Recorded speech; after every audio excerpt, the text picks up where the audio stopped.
August 2002. I almost said 2002.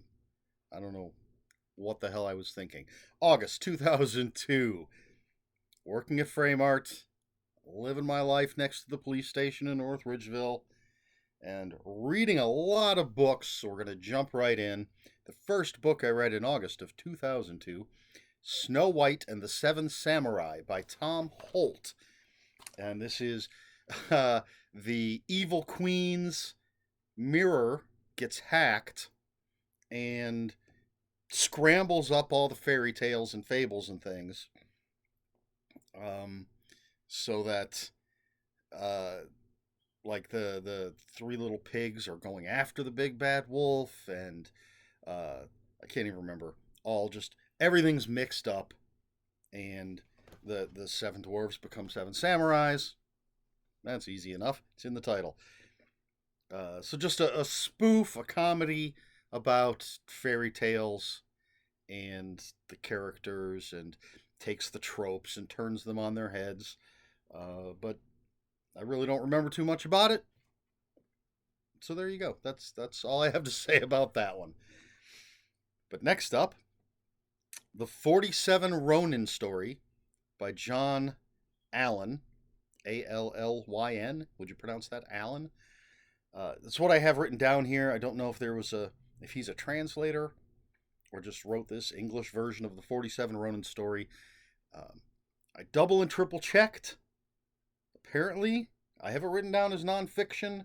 I just want to make sure. Apparently, this is a true historical story. Basically, back in the day, is this the one that was 1701? I think.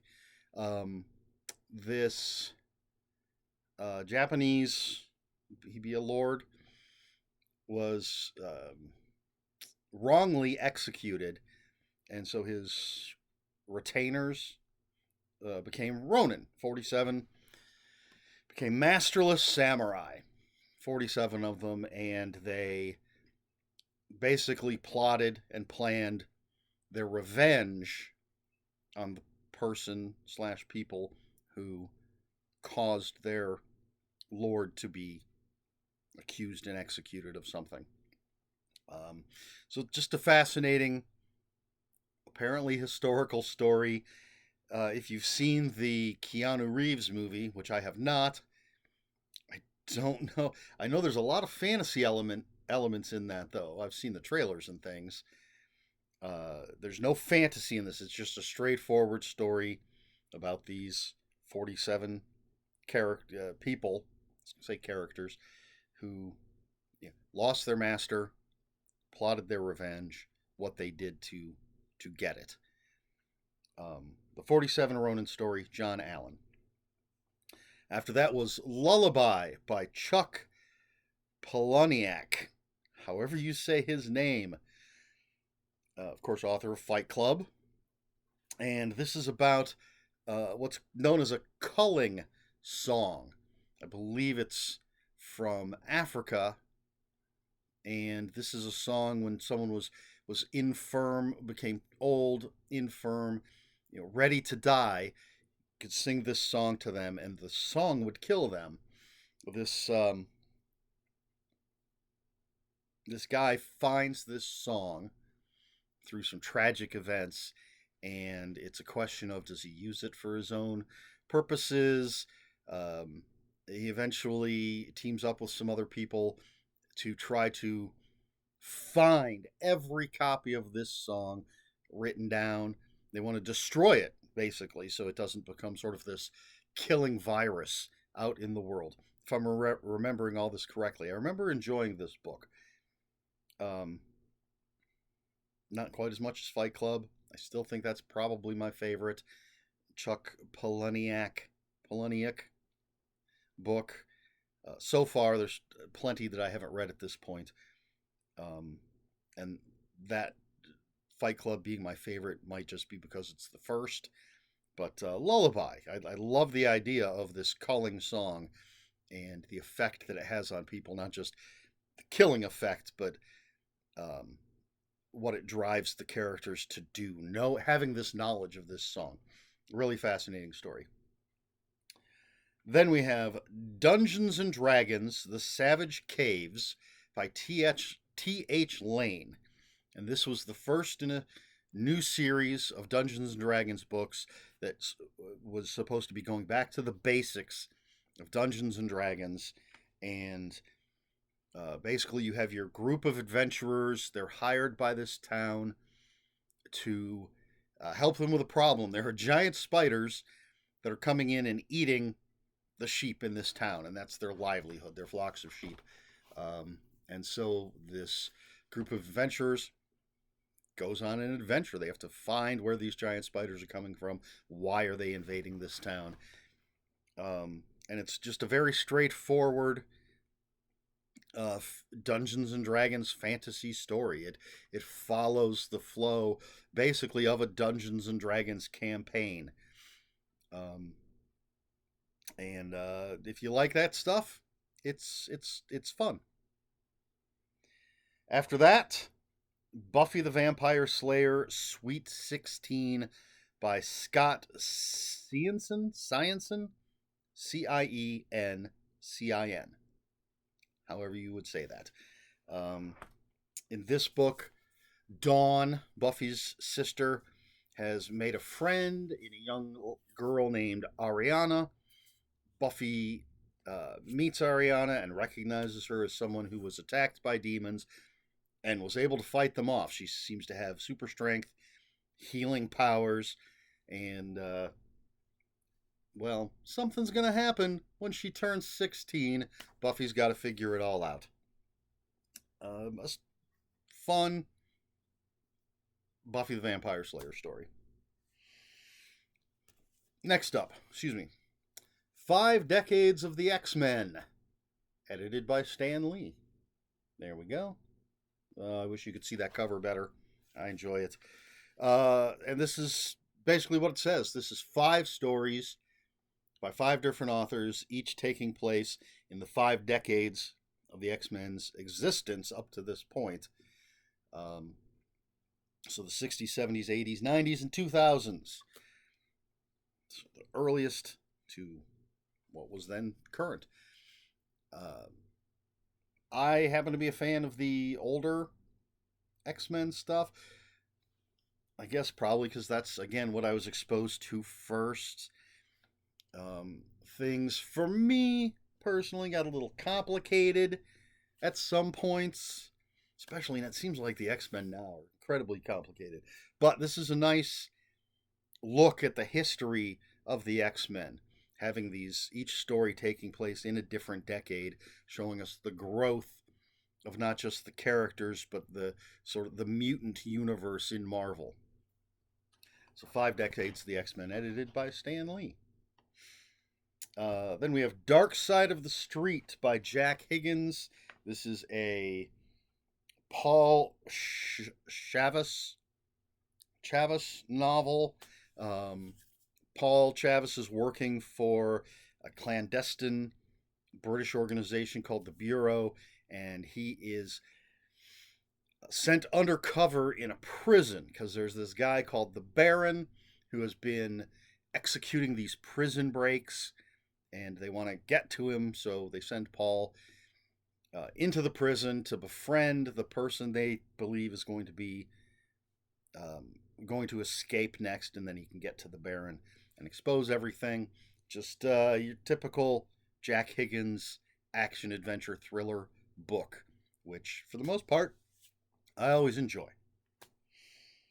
Let's see. Then we have The First Council by Brad Meltzer. Currently the only, I believe, Brad Meltzer book that I have. And in this one, our main characters are, I have to look at the names here, Michael Garrick, who is a White House lawyer, and Nora Hartson, who is the first daughter, also known as Shadow. Shadow is the Secret Service code name for the first daughter. But Michael and Nora are dating, and one night when they're out for a walk, they see something they shouldn't see, something they're not supposed to see, and of course their lives are now in danger. The setup, very basic legal thriller kind of thing. It could be if I read the back of this book to you without telling you what it was or who it was by, you could say you might immediately think it's like John Grisham. Um, Michael Connolly also writes legal thrillers. I know there's other authors, but the thing is Brad Meltzer's writing. I think he takes these tropes, these ideas that we see in a lot of these types of books, and really his characters are what draw me to his writing. So, the First Council, Brad Meltzer, really good stuff in my opinion. After that, we have Buffy the Vampire Slayer, Oz, Into the Wild by Christopher Golden. Now, during the TV show Buffy the Vampire Slayer, for those who don't know, Oz, played by Seth Green, spoilers, becomes a werewolf. Um, and there's a point in the show where he leaves Sunnydale to gain control of his wolfish nature. Um, he feels that he's going to endanger the people he loves by being a werewolf. I mean, they have a plan. They lock him up every full moon, but it doesn't always work. So he leaves Sunnydale. Eventually, he comes back for an episode, but this is the story of that time that he was away from Sunnydale, where he went, the people that he met, as he tried to gain control of the beast within. I loved Oz as a character. I enjoy Christopher Golden as an author. It was nice to see something focusing on Oz. I like Seth Green. Followed that up with What the Dead Men Say by Ed Gorman. This is another one of his westerns, and we have a character named James Hogan. I think he's 15, and he and his uncle are traveling to an agricultural fair. But what James Hogan doesn't know is his uncle is actually on a quest for revenge. His uncle's daughter was killed in a bank robbery, and his uncle is going to teach James how to be what it means to be a man, which apparently means going out and killing the people that killed your daughter. So it's Ed Gorman writing a western. Then we have Gen 13, Time and Chance by Jeff Marriott. And here we go again, Scott Cianson. This is a novel based on the comic book Gen 13, which is about 5 teenagers with superpowers. And in this book, the bad guy that they're facing is has the formula. He knows how they got their superpowers, and he's going to use this to take over the world. They have to stop him, I believe. That's what's going on in this book. I didn't read a lot of Gen 13 comics, but I do like reading novels based on comics, and I think you're given enough in this that even if you've not read the comic, you can you're not gonna be lost. Gen 13, Time and Chance, Jeff Marriott, Scott Cianson. Then we have The Return of Count Electric by William Browning Spencer. This has 11 stories in it, short story collection, and including one with Count Electric from previous work, I believe. But uh, William Browning Spencer writes weird, creepy, horror type stuff, and this book includes a story called Haunted by the Horror King about a writer who is driven to, this is the description that I was reading, a writer driven to madness over the success of Stephen King. Right off the bat. I mean, that's something that Stephen King fans have got to read, right? I want to reread this now. But I want to reread actually quite a bit of William Browning Spencer's stuff. So I remember enjoying it quite a bit. But that's The Return of Count Electric by William Browning Spencer. Follow that up with Oh, the Things I Know by Al Franken, PhD honorary. That's what it says on the book. And this is a collection of essays essentially aimed at graduates on going out into the world. I think the subtitle is something about how to find success, and if not that, then happiness, something like that. But just a bunch of humorous essays about just going out into the world once you've graduated. I always found Al Franken funny. I found this book funny. And then the last book that I have to show, we have The Mourner by Richard Stark. It's a Parker novel. Parker the thief, the master thief. In this book, he's hired by a woman to get a statue. The owner of that statue, what does it say? How do they put it? Targeted by the owner of the statue is targeted by the KGB, who brings in the mob. So Parker, it's never a straightforward job with Parker. Has to deal with all of this as he tries to fulfill his obligation to this woman. I shouldn't say obligation, the job that he was hired for. But part of the reason he's doing it is she has something he wants. Don't know, but it's just good crime fiction. The Parker books are fantastic. Richard Stark / Donald E. Westlake. He's a great writer. This is a great series. The Mourner by Richard Stark. Then we have, a lot of media tie-ins and things this month. Like I said, I think in the last video, I seem to be going through something here. But next up is Generation X Genogoths by J. Stephen York. This is based on the Marvel mutant comic book Generation X. And there's, in this book, there's a group called Genogoths who are supposed to guard those with the X gene, which is what makes you a mutant. But one of them runs away from the group and goes to Generation X for help, and so they have to figure out how to help this Genogoth. Generation X was a group of young mutants being led by Banshee and the White Queen, and they even made a made-for-TV movie about these characters. I always say I'm not a huge X-Men fan. Generation X was fine. I always preferred the New Mutants. But again, I like reading comic book novels. So there you go. And it wasn't bad. Then we have The Crow, Temple of Night by S.P. Sumtow.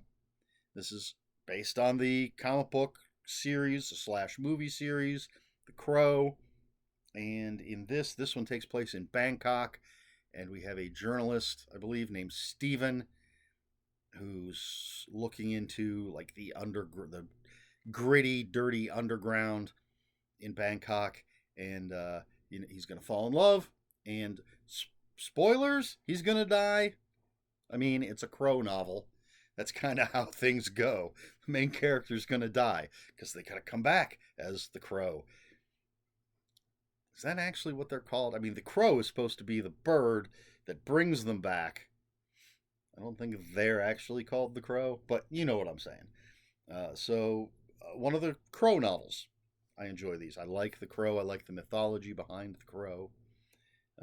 So The Crow, Temple of Night, S.P. Sumtow. Back to the world of Buffy, we have Angel, Image by Mel Odom. And Cordelia has a vision. Angel Investigations is going to investigate it, but this deals with someone who may have hung out with Mary and Percy Shelley. And so that means they've been around a long time. And there's some portraits that are maybe keeping people young. So just this weird mystery. People are in danger. There's babies involved. Angel and his crew have to figure it out, save the day. Anything that involves the portrait of Dorian Gray, picture of Dorian Gray, portrait of Dorian, whatever. Oscar Wilde. and that deals with Mary Shelley, Frankenstein, my favorite of the classics. I'm going to be interested in. I like angel stuff, so and Mel Odom writes a decent angel story, so there's all that. All right, the penultimate book for August of 2002, Mike Nelson's Mind Over Matters by Michael J. Nelson, and this is over 50 essays about stuff, just all sorts of stuff, and I am not the biggest fan of Michael J. Nelson.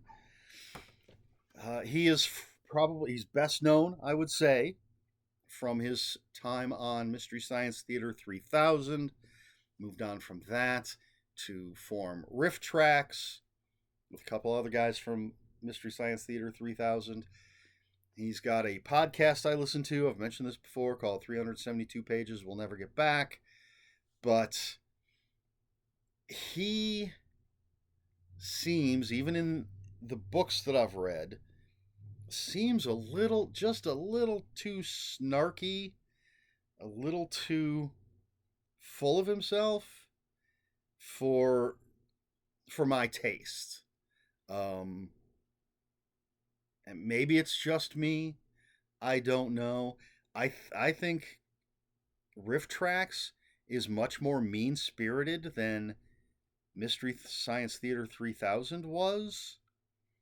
Uh, I could be wrong about that. That just might be my perception, but so some people might find this incredibly funny.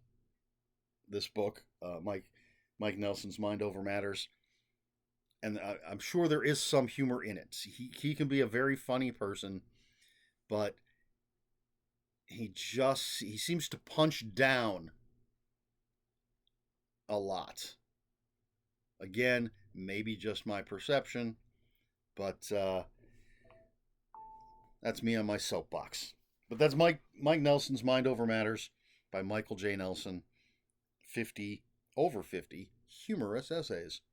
And then finally, in August of 2002, I read I Like It Better When You're Funny by Charles Grodin. Charles Grodin is a person that I find incredibly funny, and this book is kind of a memoir about his time in television when he had a talk show, and it's just funny stuff. Charles Grodin, I think, he just has such a very dry humor. His delivery is that flat, not quite as excessive as, say, Stephen Wright. I think that's the guy, right? But a very flat delivery. If you've ever seen Midnight Run with De Niro and Charles Grodin, absolutely hilarious movie. People might know Charles Grodin most from Beethoven, the Big Dog movie, but this is behind the scenes. This is excuse me, Charles Grodin's personal experiences working in television, having a talk show, and I thought it was funny, thought it was insightful. I very much enjoyed it. So that's everything that I read in August of 2002. That is quite the list. That is 18 books, 19 books. Holy moly. I must have just been working and reading and doing nothing else with my time. I didn't, as usual, because I was doing other things before recording, I did not think of a question ahead of time. So, looking this over, are you a fan of Dungeons and Dragons? How's that? I'll just throw that out there. Have you ever played Dungeons and Dragons? If not, is there a reason it just doesn't interest you? Is it too nerdy? Do you like Dungeons and Dragons? Have you played? Have you watched the movies? There's the old bad one, and then there's the new one with Chris Pine and Michelle Rodriguez that I watched. I very much enjoyed it. I am a Dungeons and Dragons fan in general. You know, if I think if you have a great game master, dungeon master, who runs a well-oiled campaign, that it can be a lot of fun. I like the fiction. The movie was, as I said, very entertaining. Um, I think there are other role-playing games that I might enjoy more, like Call of Cthulhu, or getting into like different horror elements. So many role-playing games now. Um, Tons of IPs: Aliens, Planet of the Apes, GI Joe. Marvel just put out a brand new role playing game, but Dungeons Dragons, the OG, it's gone through many permutations. It's gone through controversies, but I was there when it first came out. Not like in the room when they made it, but I had the red box. Maybe not when it first came out, but when it became more widely known and available. But I remember playing it over that house right over there. We would go and play it. I remember not being able to make one of our sessions, and I got killed off because my my friends used me basically as cannon fodder. They would just make my character run headfirst into danger, and I got a phone call saying, "Hey, you died," but I still enjoy it. Do you not even think about it? Have you tried it? Are you not interested? Dungeons and Dragons talk in the comments down below. And if you have any comments, questions, or corrections, please put those in the comments below. Comments are open for spoilers. Just post spoiler warning. We try to be polite here on my channel. Please like, share, and subscribe, all the usual YouTube stuff. And if you'd care to follow me on other social media, my Twitter is @Ronan5757. My Instagram, where I post pictures of books, comic books, board games, and fuzzy animals, is Eric Smith 5757. That's Eric with a K, ERIKSMITH 5757. If you're on Blue Sky, I am @EL Smith. That is all I have for you this week. So until next week, read more books.